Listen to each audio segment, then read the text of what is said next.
Hey everyone, I wanted to share with you a side quest that I'm currently on, and that side quest deals with shooting alternate film as a mosaic inside of 8x10 holders. So for that we need an insert of some type to make it easier, and that's what I've made here. This example is for the Go.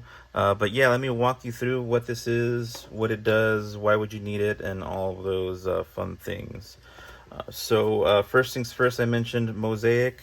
Mosaic, if you don't know by now, means organizing your frame in some sort of pattern here. Our pattern here is very grid-like with the use of all these films that I'm moving off to the side. The current instant films available that I'm going to be working with are Instax Mini, Square and Wide, and Polaroid 600 type and Go. And obviously 600 type encompasses SX70. We'll put this little guy to the side over here and open up this one here, the 8x10 holder. This is an 8106 Polaroid holder. It's one of the many ones that you can use. You can use the 8105 or the double sheet, the double-sided sheet holder as well, which I will probably show at a later date, some of the other ones that I'm working for that one. Since these are pricier, I totally get that. So we'll definitely try to see what we can do to make shooting these a lot easier. I'm exploring my own sort of like rudimentary, basic holder of some type just for mosaics. So that will hopefully come sometime down the line. But let's open this one up here. So you see I've already had this one stored, and this is how I like storing it with the paper to prevent the tape from getting caught up and stuck on the dark slide. With the Polaroid holders that open like this, or the 8105 that opens like legal pad, you don't have to worry about it because you'll just hear yourself kind of yanking it and freeing it as you open it, which is fine. But with the double sheet holder, the only access that you have is through the dark slide, so that's gonna get jammed and it's gonna get stuck, and it might pull your tape apart. So yeah, that's why I had the tape there to begin with. Now in this one I already have the insert in there, so it is not that fair because you won't see me do it step by step, but I'm still going to run you through every single step so you know what I did to get it there.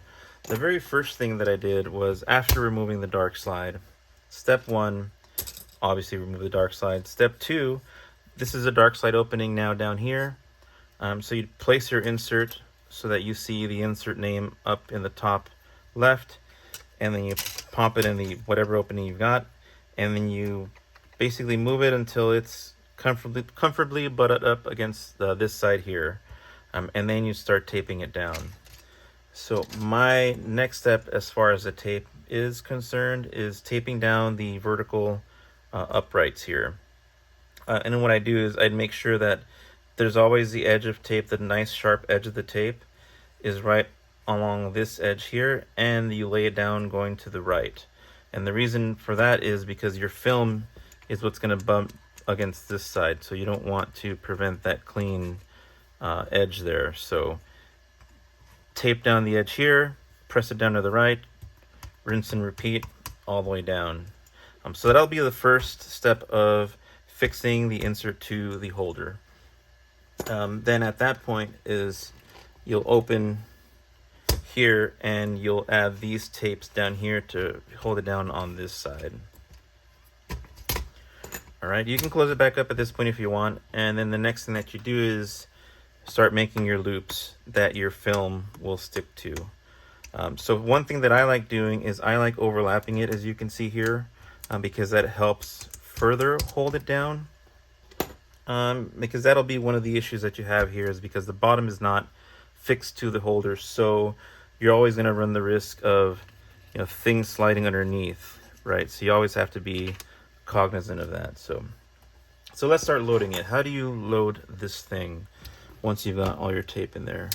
We're doing this in a dark bag, of course.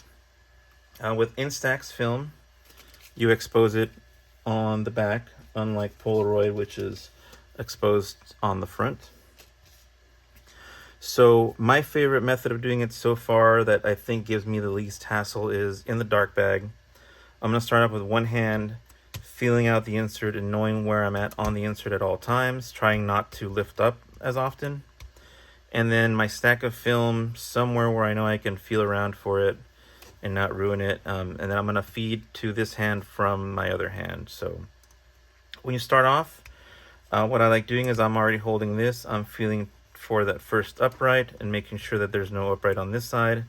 And I know that's where I gotta go. So I come in at an angle and I start feeling it around. And I like doing this so I know that I'm, you know, centered and not wobbling around. So then I would also, then next step is hold down here to make sure that I'm not sliding underneath like so, or sliding underneath like so.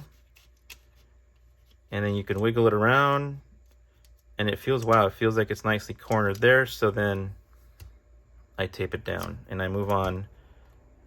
I lift it up there to show the camera, but you then try to just slide your fingers on this hand across and then feel the next upright. And then with this hand, bring over here. Obviously, yeah, pod down underneath, hidden. And then you press down on the bottoms.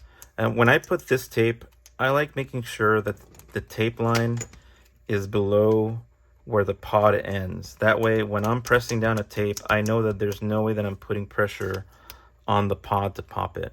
If I did press here, I'm probably gonna pop the pod. So at all times, there's no danger of popping the pod if you're pressing down exactly on to the tape area. So I'd feel around. All right, I'm good. Now, once you start the first one, on the second one, there's another fail-safe here, is this little notch here, this edge here, is supposed to align with that edge too. So, like right there. You know that that's where it ends. So that's another way for you to check is, hey, all right, I think I'm good here, and I think I'm taped down. Let me follow the edge and see if I could feel with my fingernail where it goes and if it goes in there, right? And I'm like, oh, I could feel it. It's right there. Cool. So I'm good. I should be good there. And you basically do the same. These two will go down the same. When it gets to this one, though, it is a little bit tricky because you've only got that edge to align with. So you've got to kind of slide it in and then move it around like this way. One thing that I do is I kind of press down here, and then I know that when I feel the drop there, and you can feel like the little clip, I'm like, oh, okay, that's where I'm good. And then I press down. So the danger zones here is that you may end up tilted this way. You may end up tilted that way. This one's easy because you'll be able to feel it up here. This one, not so much. So you'll have to really be good at doing this better than I am, because after workshopping for so many years, I don't have much senses in the very tips of my fingers. So some of you who have been working in dark bags forever and know how to feel around for things are probably not going to struggle as much as I do.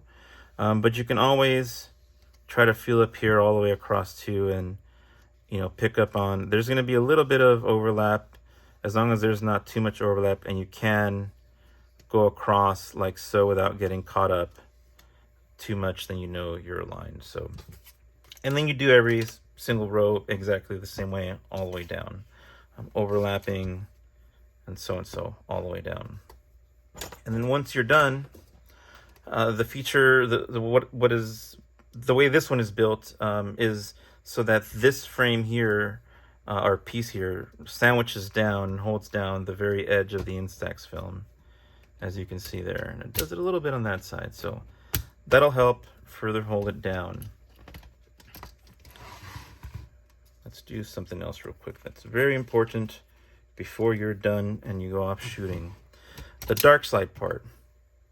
So before you've done this in the dark bag, there is one step that you should do in terms of the dark slide, and is mark your dark slide. This one is a little bit better now where it won't get caught up on too many things, but just to be safe, your dark slide up here, you want to always have a little mark so that you know that not to pop out further than that. Don't go by the blue line that's on there, because then you would have cleared the insert already. So I mark it about there, so I know that about there, if I go there and I pull a little bit upwards, I know that I don't want it to be perfectly aligned. I know that I've got some, this is as much flexibility as you have. It's a very nice margin of error, so I know as soon as I see the line, I can go a little bit upwards and I'm still good. And I've got it marked on both sides. So That's basically it. Close it down. Obviously it's grabbing there, but it won't grab there once you have your film in place. And then you're ready to shoot. The Go film works the same way, except here, you know, you've got to face your film upwards, so remember that when you're feeling around. The good thing about both of these films and all these films is you can feel, if you don't think the pod is that distinguishable, on all the formats, because they all have a little sponge up top to capture the excess goop, they all have this defined lip on the reverse side. So that's how you'll know that's the upside. On the Instax, there's a little ridge that you can feel for that's noticeable. And on the Polaroid, that's, you know, that's the bottom side, is the little ridge here all the way across, that's very noticeable versus the front. So have a blast. Use it for whatever you'd like, making creative mosaics, or just popping one or two in the middle if you want to check exposure. That's actually one thing that I'm going to use it a lot more now in areas where I have varying light. I may want to just test light in this zone up here, and then test light, you know, in the middle, and then test light in maybe a corner, and then that's when I'm going to go proof. So there's definitely one thing that you can do with this insert that should help out in your shooting before you commit to an 8x10 sheet. Alright, I think I've said all I could say about these for right now. Stay tuned for more improvements as they come. But yeah, enjoy.